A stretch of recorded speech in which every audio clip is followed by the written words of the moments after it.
17.1 Monopolistic Competition. Topics covered in this chapter are characteristics of monopolistic competition, that is, many buyers and sellers, easy entry and exit, differentiated product or non price competition.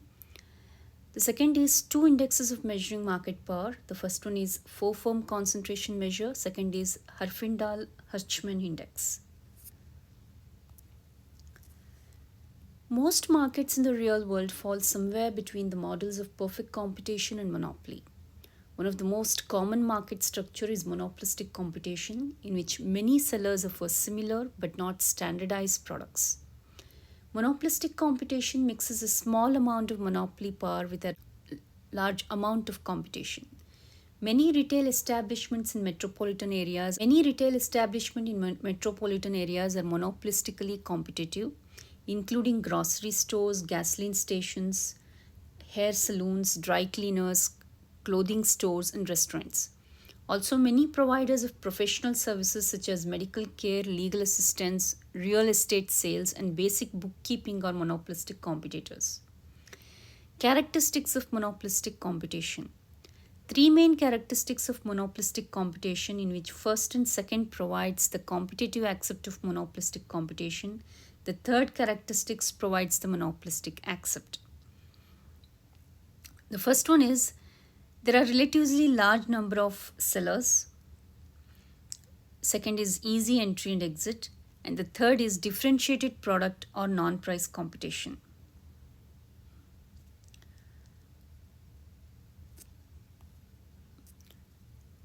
There are relatively large number of sellers.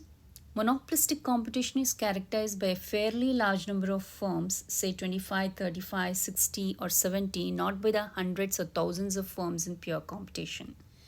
Consequently, monopolistic competition involves small market shares. Each firm has a comparatively small percentage of the total market and consequently has limited control over market price. No collusion. The presence of a relatively large number of firms ensures that collusion by a group of firms to restrict output and set prices is unlikely. Independent action. With numerous firms in industry, there is no feeling of interdependence among them. Each firm can determine its own pricing policy without considering the possible reactions of the rival firms. A single firm may realize a modest increase in sales by cutting its price, but the effect of that action on competitors' sale will be nearly imperceptible and will probably trigger no response. Differentiated products or non-price competition. In contrast to pure competition, in which there is a standardized product, monopolistic competition is distinguished by product differentiation. Monopolistically competitive firms turn out variations of a particular product. Differentiated product has close substitutes but does not have perfect substitutes. They produce products with slightly different physical characteristics, offer varying degrees of customer service, provide varying amounts of locational convenience, or proclaim special qualities real or imagined for their products. Non price competition is a way to attract customers through style, service, or location other than lowering prices. Product attributes. Product differentiation may entail physical or qualitative differences in the products themselves. Real differences in functional features, materials, design, and workmanship are vital aspects of product differentiation. Personal computers, for example, differ in terms of storage capacity, speed, graphic displays, and included software. Most cities have wide varieties of retail stores selling men's and women's clothes that differ greatly in styling, materials, and quality of work. Similarly, one pizza place may feature thin crust Napoleon style pizza, while another may tout its thick crust Chicago style pizza. Service. Service and conditions surrounding the sales of a product are forms of product differentiation too. Customers may prefer 1 day over 3 day dry cleaning of equal quality. The prestige appeal of a store, the courteousness and helpfulness of clerks, the firm's reputation for servicing or exchanging its products, and the credit it makes available are all service aspects of product differentiation. Location. Products may also be differentiated through the location and the accessibility of the stores that sell them. Small convenience stores manage to compete with large supermarkets, even though these mini marts have a more limited range of products and charge higher prices. They compete mainly on the basis of location, being close to customers and situated on busy streets. A motel's proximity to an interstate highway gives it a locational advantage that may enable it to charge a higher room rate than nearby motels in less convenient locations. Brand names and packaging. Product differentiation may also be created through the use of brand names and trademarks, packaging, and celebrity connections. Most aspirin tablets are very much alike, but many headache sufferers believe that one brand is superior and worth a higher price than a generic substitute. A celebrity's name associated with watches, perfume, or athletic shoes may enhance the appeal of those products for some buyers.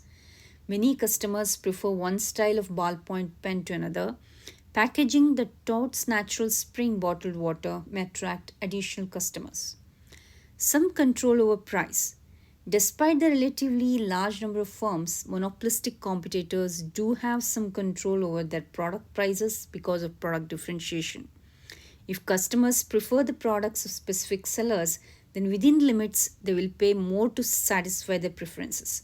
The monopolistic competitor's control over price is quite limited since there are numerous potential substitutes for its product. A firm that makes high quality products can charge a higher price than a firm that makes a low quality product. Advertising. The expense and effort involved in product differentiation would be wasted if customers were not made aware of the product differences. Thus, monopolistic competitors advertise their products often heavily. Advertising provides customers with the valuable information on product availability, quality, and price that they need to make efficient choices in the marketplace. The goal of product differentiation advertising, so called non price competition, is to make price less of a factor in consumer purchases and make product differences a greater factor. If successful, the firm's demand curve will shift to the right and will become less elastic. Easy exit and entry. Entry into monopolistically competitive industry is relatively easy because monopolistic competitors are typically small firms, both absolutely and relatively. Economies of scales are few and capital requirements are low. Consequently, a few cannot make an economic profit in the long run. When firms make profits, new firms enter the industry. This entry lowers prices and eventually eliminates economic profits.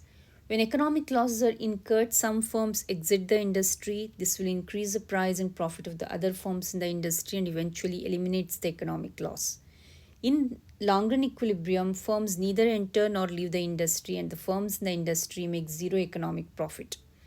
Exit from monopolistic competitive industry is relatively easy. Nothing prevents an unprofitable monopolistic competitor from holding a going out of business sale and shutting down. Measures of market power are identifying monopolistic competition. Market power signifies the degree of control that a single firm or a small number of firms have over the price and production decisions in an industry. To measure this feature of markets, economists use two indexes called measures of concentration. These indexes are the four firm concentration ratio, the Arfandal-Hirschman Industry Index, that is HHI, the four firm concentration ratio. The most common measure of market power is the concentration ratio for an industry. The four firm concentration ratio measures the fraction of the market or industry accounted for by the four largest firms. Concentration ratios are quantitative measures of market power. For refrigerators, automobiles, and many other industries, a few firms produce most of the domestic output. The market is customarily measured by domestic sales, shipments, or output.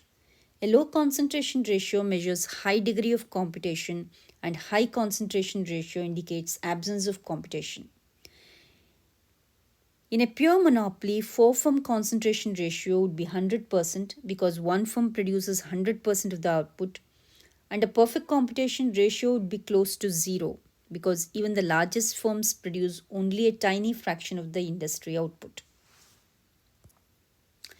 The four firm concentration ratio is a percentage of the total revenue of the industry accounted for by the four largest firms in the industry.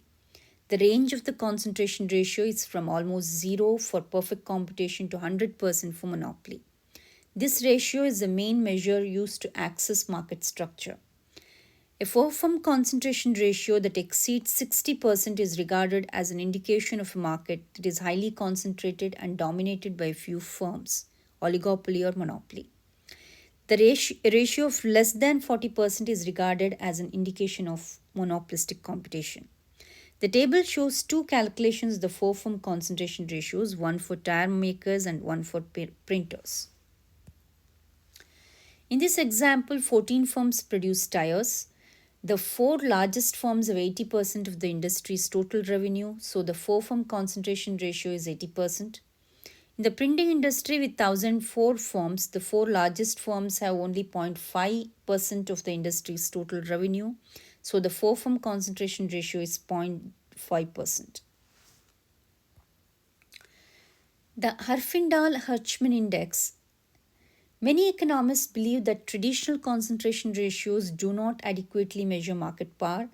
An alternative which better captures the role of the dominant firms is the Herfindahl-Hirschman index, that is HHI. This is calculated by summing the squares of each participant's market share. HHI is the square of the percentage market share of each firm summed over the 50 largest firms in a market. For example, if there are four firms in a market and the market share of the firms are 50%, 25%, 15%, and 10%, then HHI equals 50 square plus 25 squares plus 15 square plus 10 square is equal to 3450. The perfect competition would have an HHI of near zero or is small because each firm produces only a small percentage of the total output, has a market share of 0.1 square times 50, that is 0.5. While complete monopoly would have an HHI of 10,000 because one firm produces 100% of the output, that is 100 square is equal to 10,000.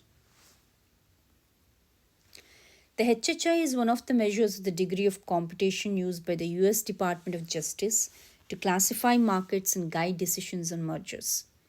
A market in which the HHI is less than 1500 is regarded as being competitive and an example of monopolistic competition. A market in which the HHI lies between 1500 and 2500 is regarded as being moderately competitive. It is an example of monopolistic competition or oligopoly. But a market in which the HHI exceeds 2500 is regarded as being uncompetitive or monopoly.